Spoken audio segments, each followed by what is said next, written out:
राम राम राम सीता राम जय जय राम।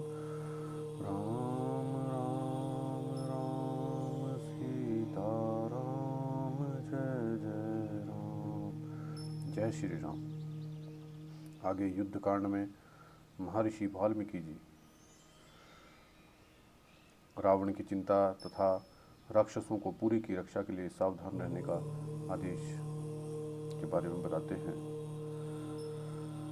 अतिकायम हतम श्रुत्वा लक्ष्मेण महात्मना उद्वेग मद राजा वचनम चेद ब्रवित।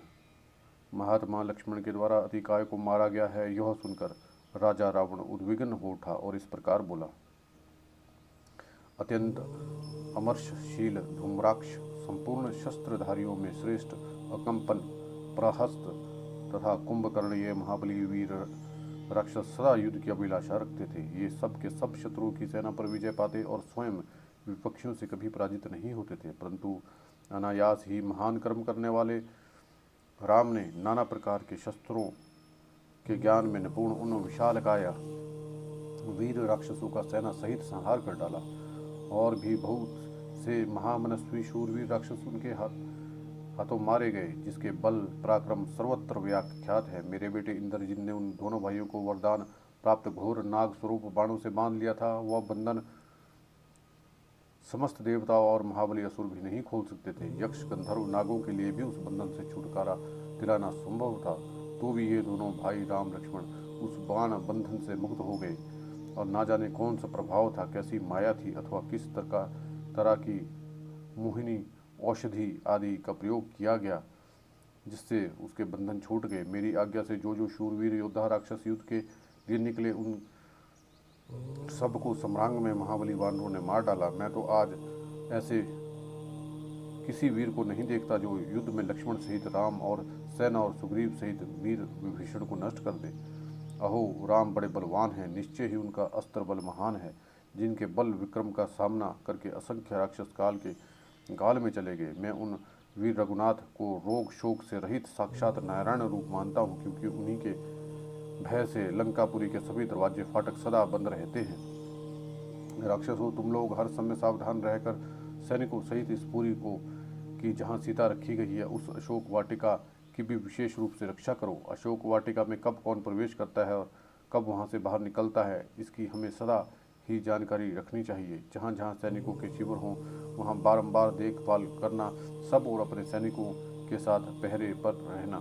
निशाचरों, प्रदोष काल आदि रात प्रातः काल में सर्वथा वानरों के आने जाने पर दृष्टि रखना। वानरों की ओर से कभी उपेक्षा भाव नहीं रखना चाहिए।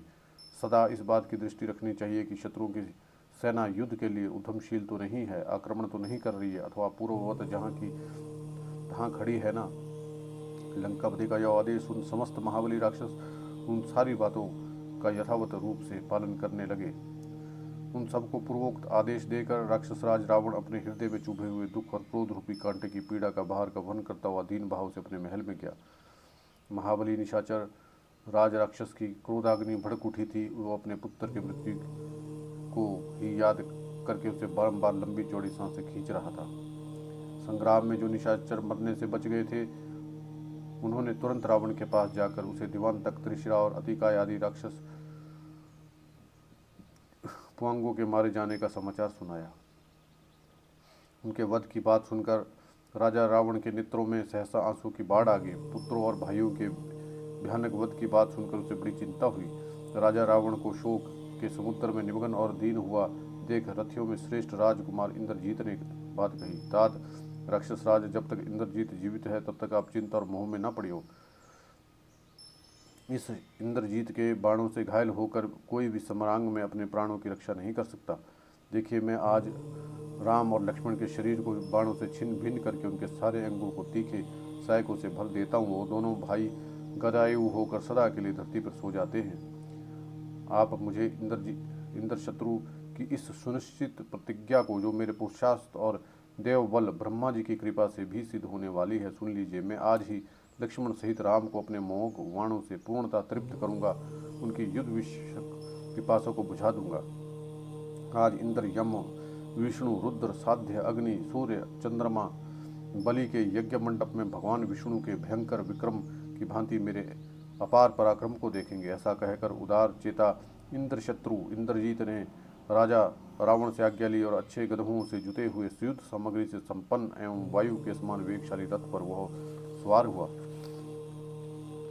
उसका रथ इंद्र के रथ के समान जान पड़ता था। उस पर आरूढ़ हो शत्रुओं का दमन करने वाला वह महातेजस्वी निशाचर सहसा उस स्थान पर जा पहुंचा जहां पर युद्ध हो रहा था। उस महामनस्वी वीर को प्रस्थान पर देखे हुए बहुत से महाबली राक्षस हाथों में श्रेष्ठ धनुष लिए हर्ष और उत्साह के साथ साथ उसके पीछे चले।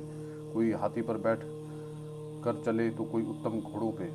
इनके सिवा बाघ, बिच्छू, बिलाव, गधे, ऊंट, सर्प, सुअर, अन्य हिंसक जीव जंतु, पर्वताकार गिद्ध, कौवे, हंस, मोर आदि की सवारियों पर चढ़े हुए भयानक पराक्रमी राक्षस वहां युद्ध के लिए आए। उन सब ने प्रास, पटिश, खड़ग, फरसे, गदा, भुशुंडी, मुदगर, डंडे, शतघ्नी और परिक आदि आयुध धारण कर रखे थे। शंखों की ध्वनि के साथ मिली हुई भेरियों की भयानक आवाज सब ओर गूंज उठी। उस तुमुतनाद के साथ इंद्रद्रोही पराक्रमी इंद्रजीत ने बड़े वेग से रणभूमि की ओर प्रस्थान किया।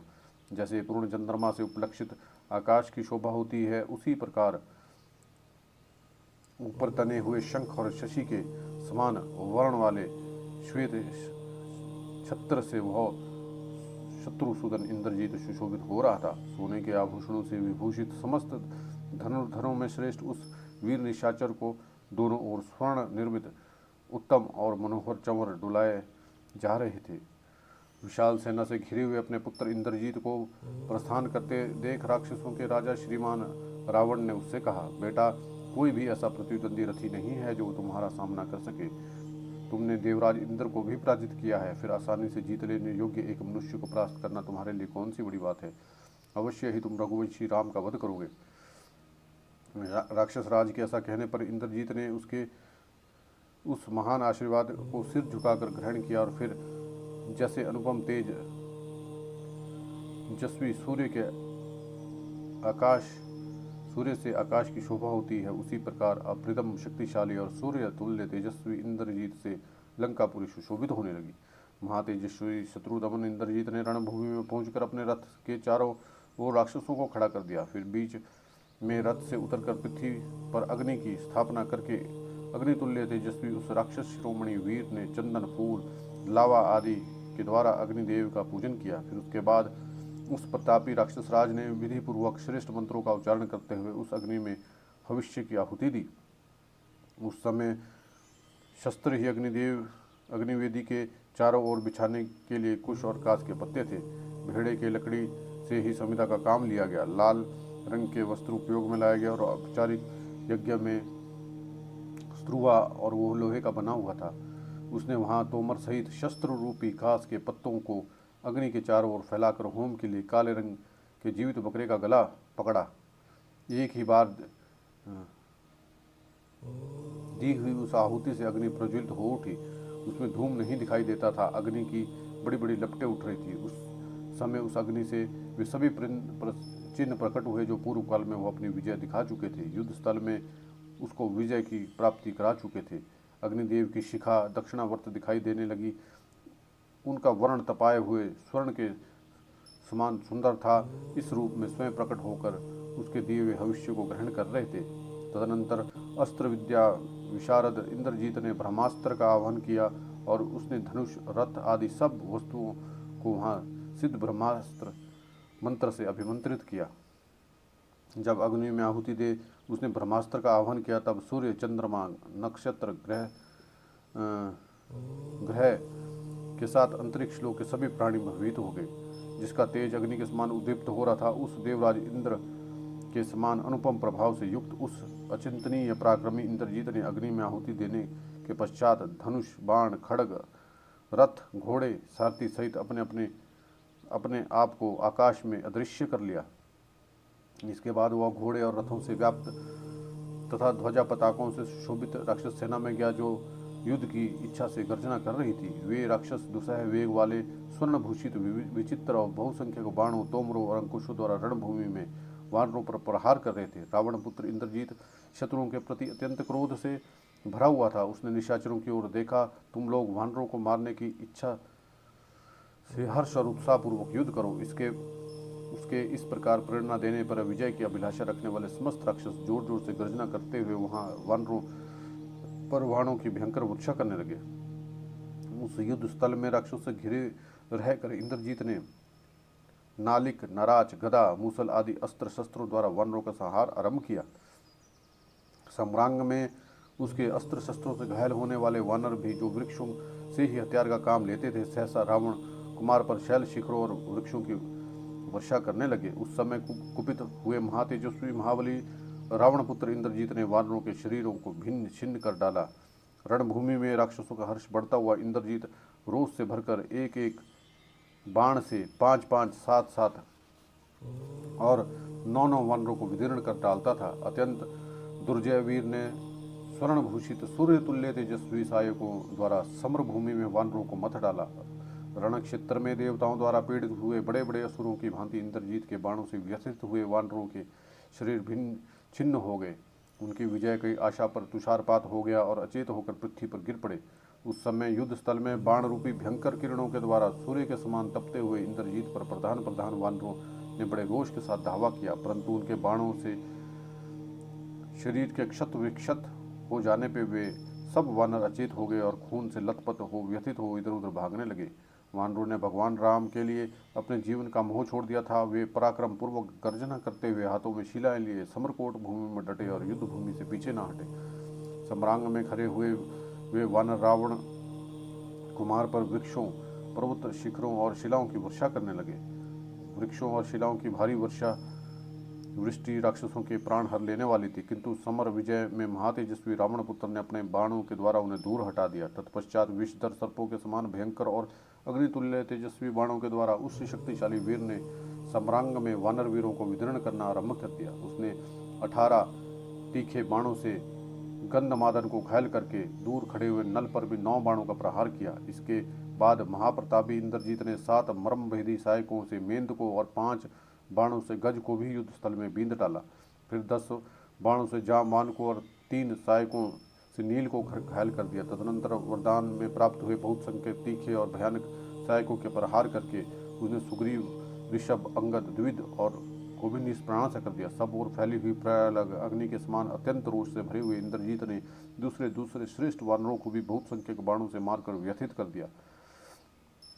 उस महासमर में रावण कुमार के अच्छी तरह से छोड़े हुए सूर्य तुल्य तेजस्वी शीघ्रगामी सहायकों द्वारा वानरों की सेनाओं को मथ डाला।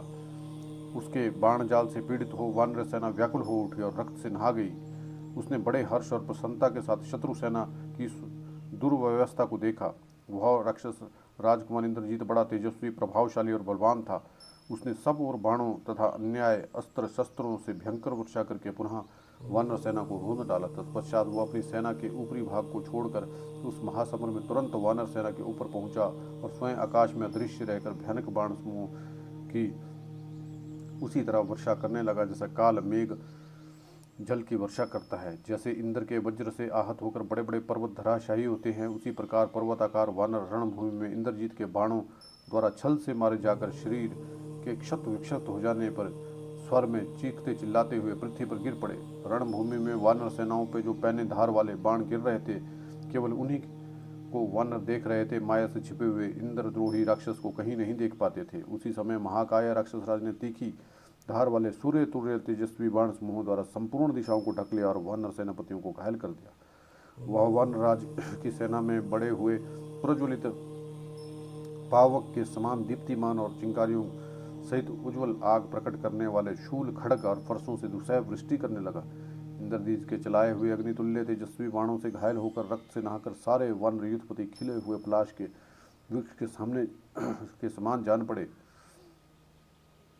राक्षसराज इंद्रजीत के बाणों से विदीर्ण होकर वे श्रेष्ठ वानर एक दूसरे के सामने जाकर विकृत स्वर में चित्कार करते हुए धराशायी हो जाते थे।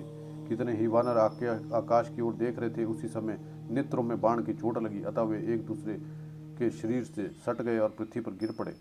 राक्षस प्रवर इंद्रजीत ने दिव्य मंत्रों से अभिमंत्रित प्रासों, शूलों और पैने बाणों द्वारा हनुमान, सुग्रीव, अंगद गंधमादन जामवन सुषेण वेगशाली मेद द्विद नील गुवाक्ष गव्य केसरी हरिलोमा विद्युत दृष्ट सूर्यनन ज्योतिर्मुख दधिमुख पावाक पावकाक्ष नल और कुमुद आदि सभी श्रेष्ठ वानरों को घायल कर दिया।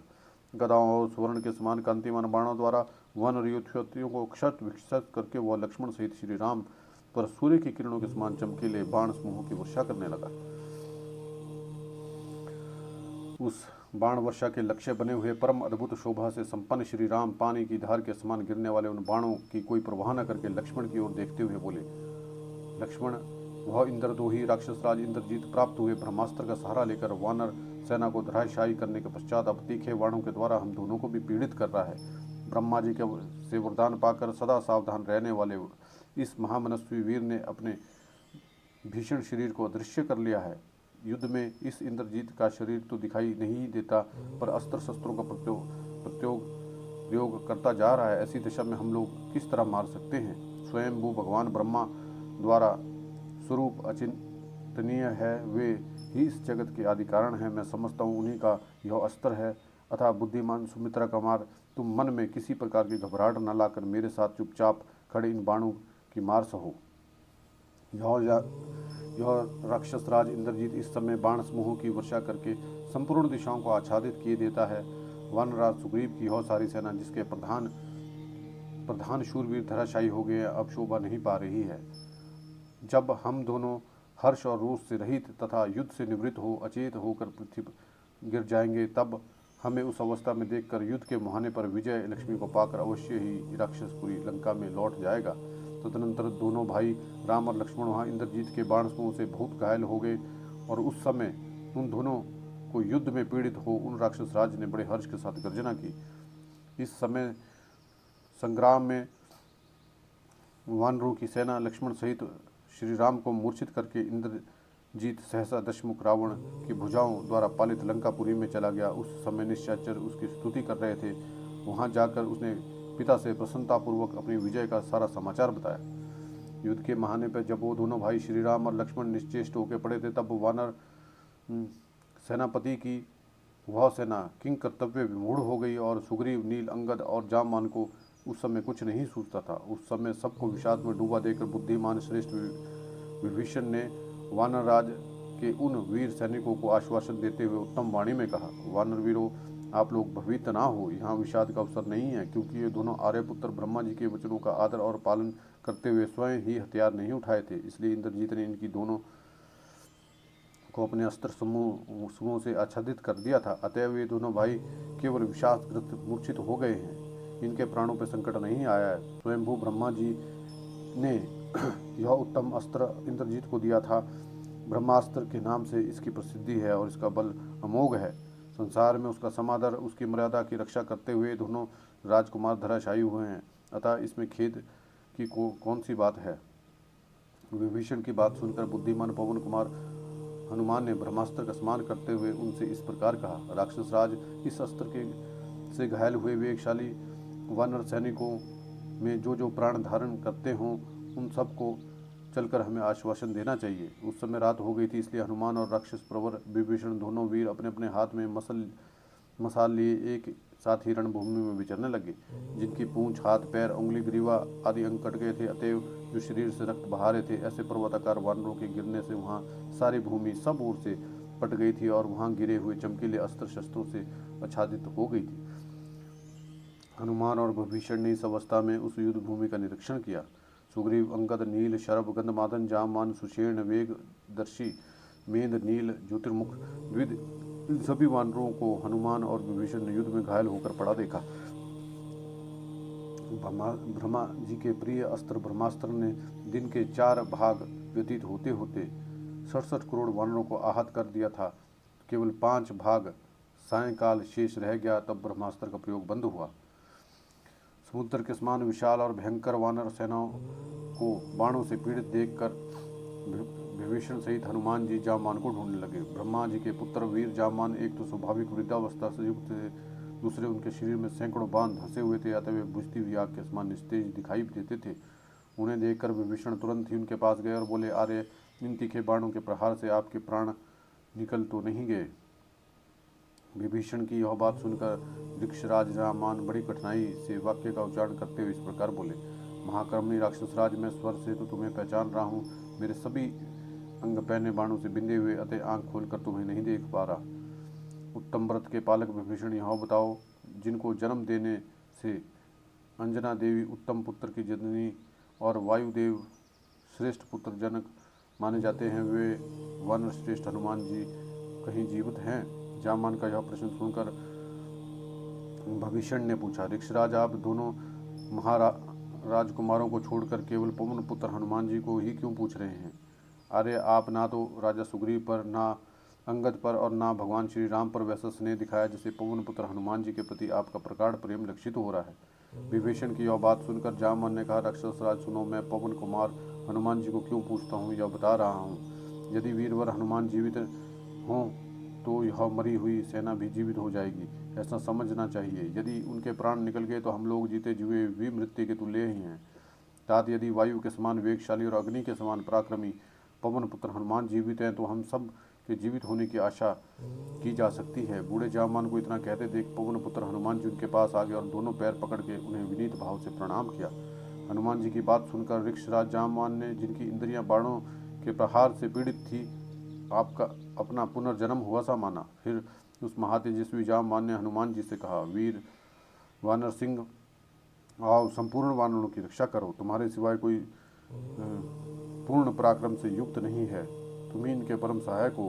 इस समय तुम्हारा ही पराक्रम है, मैं दूसरे किसी को इसका प्रयोग का योग नहीं देखता। तुम रीछो वानरों की सेनाओं का हर्ष प्रदान करो। बाणों से पीड़ित हुए इन दोनों भाई श्री राम और लक्ष्मण के शरीर से बाण निकालकर इन्हें स्वस्थ करो। हनुमान समुद्र के ऊपर ऊपर उड़कर बहुत दूर रास्ता तय करके तुम्हें पर्वत श्रेष्ठ हिमालय पर जाना चाहिए। शत्रुशीधर वहां पहुंचने पर बहुत से ऊंचे स्वर्ण में उत्तम पर्वत ऋषभ और कैलाश शिखर का दर्शन होगा। वीर, उन दोनों शिखरों के बीच में औषधियों का पर्वत दिखाई देगा जो अत्यंत दीप्तमान है। उसमें इतनी चमक है जिसकी कहीं तुलना नहीं है। वह पर्वत सब ओर से औषधियों से संपन्न है।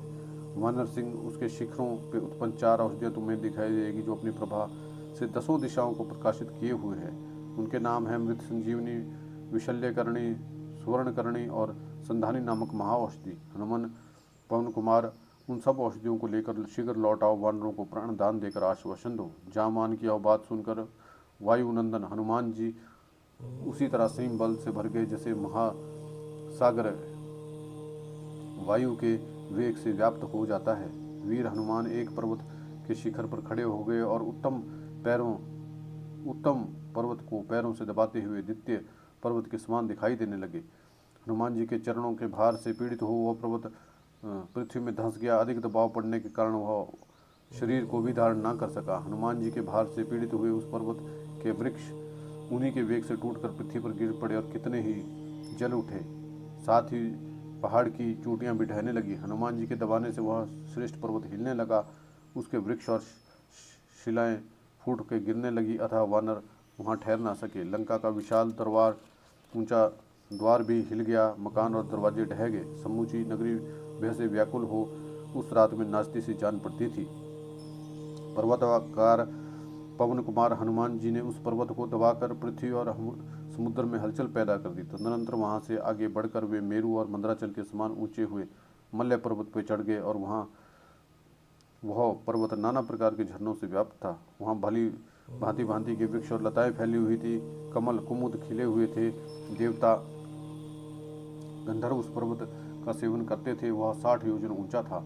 विद्याधर ऋषि मुनि अप्सराएं भी वहाँ निवास करती थी। अनेक प्रकार के मृग समूह वहाँ सब और फैले हुए थे तथा बहुत सी कंदराएं उस पर्वत की शोभा बढ़ाती थी।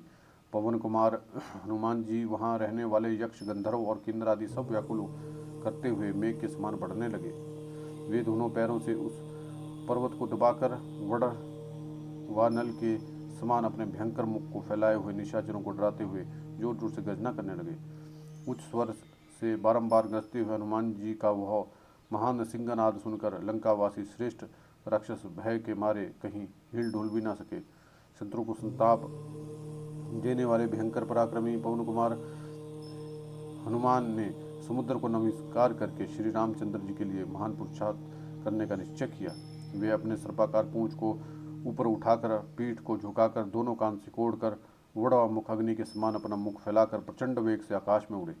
हनुमान जी अपने तीव्र वेग से कितने ही वृक्ष, पर्वत, शिखरों, शिलाओं और वहां रहने वाले साधारण वर्णों को साथ साथ उड़ाते गए और उनकी भुजाएं जांघों का वेग से दूर फेंक जाने के कारण जब उनका वेग शांत हुआ तो वे वृक्ष और समुद्र के जल में गिर पड़े। सर्प के शरीर की भांति दिखाई देने वाले अपनी दोनों भुजाओं को फैलाकर गरुड़ के समान पराक्रमी पवन पुत्र हनुमान जी संपूर्ण दिशाओं को खींचते हुए से श्रेष्ठ पर्वत गिरिराज हिमालय की ओर चले, जिनकी तरंगमालाएं झूम रही थी, जिसके जल के द्वारा समस्त जल जंतु इधर उधर घुमाए जा रहे थे। उस महासागर को देखकर हनुमान जी ने भगवान विष्णु के छूटे हुए चक्र की भांति सहसे आगे बढ़ गए। उनका वेग अपने पिता वायु के समान ही था। वे अनेकानेक पर्वतों, पक्षी, सरोवरों, नदियों, तालाबों, नगरों और समृद्धशाली जनपदों को देखते हुए बड़े वेग से आगे बढ़ने लगे। वीर हनुमान अपने पिता के ही तुल्य पराक्रमी और तीव्रगामी थे। वे सूर्य के मार्ग का आश्रय ले बिना थके मांदे शीघ्रतापूर्वक अग्रसर हो रहे थे। वानर सिंह पवन कुमार हनुमान महान वेग से युक्त संपूर्ण दिशाओं को शब्दमान करके वायु के समान वेग से आगे बढ़े। महाकवि हनुमान जी ने बल पराक्रम का बड़ा भयंकर था। उन्होंने जामान के वचनों का स्मरण करते हुए सहसा पहुंचकर हिमालय पर्वत का दर्शन किया। वहाँ अनेक प्रकार के सोते बह रहे थे, बहुत सी कंदराएं, झरने उनकी शोभा पा रहे थे। श्वेत बादलों के समूह की भांति मनोहर दिखाई देने वाले शिखरों और नाना प्रकार के वृक्षों से उस श्रेष्ठ पर्वत की अद्भुत शोभा हो रही थी। हनुमान जी उस पर्वत पर पहुंच गए। उस महापर्वतराज का सबसे ऊंचा शिखर स्वर्ण में दिखाई देता था। वहां पहुंचकर हनुमान जी ने परम दिव्य बड़े बड़े आश्रम देखे, जिसमें देव ऋषियों का श्रेष्ठ समुदाय निवास करता था। उस पर्वत पर जिन्हें हिरण्यागर्भ भगवान ब्रह्मा का स्थान, उन्हीं के दूसरे स्वरूप रजत नाभि का स्थान, इंद्र का भवन जहाँ खड़े होकर रुद्रदेव त्रिपुरासुर ने पर बाण छोड़ा था, वह स्थान, भगवान हियग्रीव का वास स्थान, ब्रह्मास्त्र देवता का दीप्तिमान स्थान, वे सभी स्थान दिखाई दिए। साथ ही यमराज के सेवक भी वहाँ दृष्टिगोचर हुए। इसके सिवा अग्नि, कुबेर, द्वादय सूर्यों के समावेश का सूर्य तुल्य तेजस्वी स्थान भी दृष्टिगोचर हुआ। चतुर्मुख ब्रह्मा, शंकर के धनुष, वसुंधरा, नाभि के स्थानों का भी उन्होंने दर्शन किया। तत्पश्चात श्रेष्ठ कैलाश पर्वत, हिमालय शिला, शिवजी के वाहन वृषभ और स्वर्ण श्रेष्ठ पर्वत ऋषभ को भी देखा। उसके बाद उनकी दृष्टि संपूर्ण औषधि के उत्तम पर्वत पर पड़ी, जो सब प्रकार से दीप्तिमय औषधियों से दीप्यमान हो रहा था। अग्नि राशि के समान प्रज्वलित होने वाले उस पर्वत को देखकर पवन कुमार हनुमान जी को बड़ा विस्मय हुआ। वे कूदकर औषधियों से भरे हुए उस गिरिराज पर चढ़ गए। वहाँ उपरोक्त चारों औषधियों को खोजने लगे। महाकवि पवनपुत्र जी सहस्त्र योजन लांघकर वहाँ आए थे। दिव्य औषधियों को धारण करने वाले उस शैल शिखर पर विचरण करने लगे। उस उत्तम पर्वत पर रहने वाली संपूर्ण मोहन औषधियाँ यह जानकर कि हमें लेने के लिए आ रहा है, तत्काल अदृश्य हो गई। उन औषधियों का नाम देखने के कारण महात्मा हनुमान जी कुपित हो गए और रोष के कारण जोर जोर से गर्जना करने लगे। औषधियों का छिपना उनके लिए असह्य हो गया। उनकी आंखें अग्नि के समान लाल हो गई और उस पर्वतराज को इस प्रकार बोले, नगेंद्र, तुम रघुनाथ जी पे कृपा नहीं कर सके तो निश्चय तुमने किस बल पर किया कि आज मेरे बाहुबल से पराजित होकर तुम अपने आप को सब ओर बिखरा हुआ देखोगे। ऐसा कहकर उन्होंने वेग से वृक्षों, हाथियों, स्वर्ण, अन्य सहस्त्र प्रकार की धातुओं से भरे हुए उस पर्वत शिखर को सहसा उखाड़ लिया। वेग से उखाड़ जाने के कारण बहुत सी चींटियां बिखर कर गिर पड़ी और उस पर्वत का ऊपरी भाग अपने प्रभा से प्रज्वलित सा हो रहा था। उसे उखाड़ कर साथ ले हनुमान जी देवेश्वर और असुरों सहित संपूर्ण लोगों को भयभीत करते हुए गरुड़ के समान भयंकर वेग से आकाश में उड़ चले। उस समय बहुत से आकाशवाणी उनकी स्तुति कर रहे थे। सूर्य के समान चमकते हुए पर्वत शिखर को हाथ में लेकर हनुमान जी सूर्य के ही पथ पर जा पहुँचे थे। उसी समय सूर्यदेव के समीप रहकर उन्हीं के समान तेजस्वी शरीर वाले पवन कुमार ने दूसरे सूर्य की भांति प्रतीत हो रहे थे। वायु देवता के पुत्र हनुमान जी पर्वत के समान जान पड़ते थे। उस पर्वत शिखर के साथ उनकी वैसी ही विशेष शोभा हो रही थी जैसे शस्त्र धारण शोभित अग्नि और ज्वाला से युक्त चक्र धारण करने से भगवान विष्णु शोभित होते हैं। उस समय उन्हें लौटा देखकर सब वानर जोर जोर से गर्जना करने लगे। उन्होंने भी सबको देखकर बड़े हर्ष से सिंहनाद किया।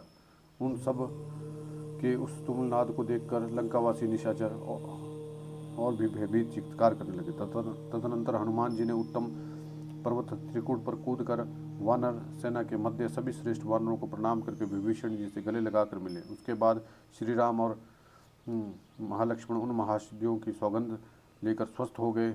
उनके शरीर से बाण निकल गए और घाव भर गए। इस प्रकार दूसरे दूसरे वानर वीर वहाँ हताहत हुए। वे सब के सब श्रेष्ठ औषधियों की सुगंध से रात के अंत में सोकर उठे हुए प्राणियों की भांति क्षण भर में निरोग होकर उठ खड़े हुए और शरीर से बाण निकल गए और सारी पीड़ा जाती रही। लंका में जब से वानर और राक्षसों की लड़ाई शुरू हुई तब से वानर वीरों द्वारा रणभूमि में जो राक्षस मारे जाते थे वे सब रावण की आज्ञा के अनुसार प्रतिदिन मरते मरते समुद्र में फेंक दिए जाते थे। इसलिए ऐसा होता था कि वानरों को यह मालूम ना हो कि बहुत से राक्षस मारे गए हैं। तत्पश्चात प्रचंड वेग वाले पवन पुत्र हनुमान ने पुनः औषधियों के उस पर्वत को वेगपूर्वक हिमालय पर ही पहुंचा दिया और फिर लौट कर वे श्री रामचंद्र जी से आकर मिले। जय श्री राम।